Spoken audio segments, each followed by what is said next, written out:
Le 26 septembre 2019, plus de 9500 tonnes de produits chimiques s'embrasent dans et à proximité de l'usine Lubrizol, à Rouen. Un immense panache de fumée s'étend sur la ville normande, puis gagne les alentours. Entre inquiétude et colère, beaucoup d'habitants n'ont bientôt plus qu'une question en tête, leur cache-t-on la vérité? On a l'impression qu'on nous mène en bateau, qu'on nous raconte des trucs.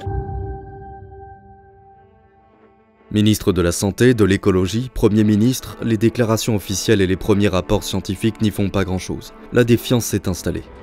Cette défiance, beaucoup l'expliquent par la communication maladroite du gouvernement. Retraçons certaines des interventions contradictoires du gouvernement sur les premiers jours suivant l'incendie. Dès le 26 septembre, au matin, quelques heures après les faits, le ministre de l'Intérieur prend la parole. Il n'y a pas d'éléments qui permettent de penser que les fumées seraient dangereuses. Le lendemain, les ministres de la Santé et de l'Écologie, Agnès Buzyn et Elisabeth Borne, donnent le sentiment de se contredire. À ce stade, les mesures n'ont pas permis de voir des polluants préoccupants. La ville est clairement polluée. Puis le jour suivant, le 28 septembre, le préfet de Seine-Maritime Pierre-André Durand, qui avait jusque-là déclaré l'absence de toxicité aiguë, parle de la qualité de l'air. Nous sommes à un état habituel de la qualité de l'air à Rouen.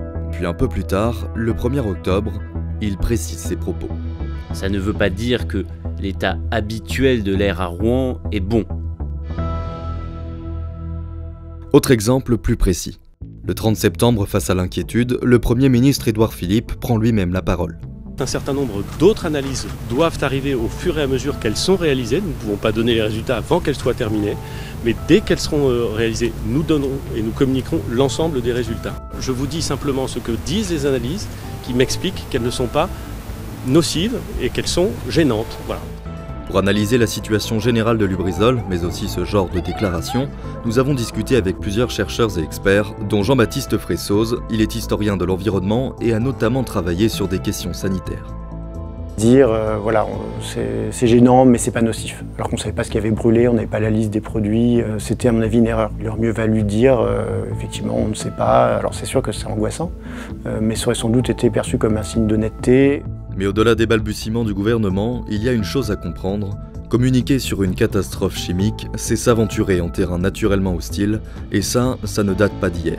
Il y a un discours général qui est de dire dans le passé on avait confiance en la science et aux experts, et puis depuis peu il y a quelque chose qui s'est brisé, on est devenu méfiant, craintif, etc. Ça c'est vraiment un discours faux. L'histoire des techniques, l'histoire de l'industrialisation, c'est une longue histoire de la défiance. La confiance des Français dans les autorités pour les protéger n'a pas attendu Lubrizol pour être faible. Très faible. Sur la plupart des grands sujets de santé, la grande majorité des Français ne font pas confiance aux autorités. Regardez ces courbes bleues. Elles représentent le nombre de Français qui pensent que le gouvernement leur dit bien la vérité sur le danger que représentent plusieurs sujets sanitaires. Parmi les sujets où la confiance est la plus faible, on retrouve les installations chimiques, les déchets chimiques ou encore la pollution des sols. 3 sujets au cœur de l'accident de Lubrizol. La situation par défaut, c'est la méfiance, le doute, le scepticisme, et c'est normal, et c'est plutôt sain, j'ai envie de dire. Heureusement qu'il y a ça en fait.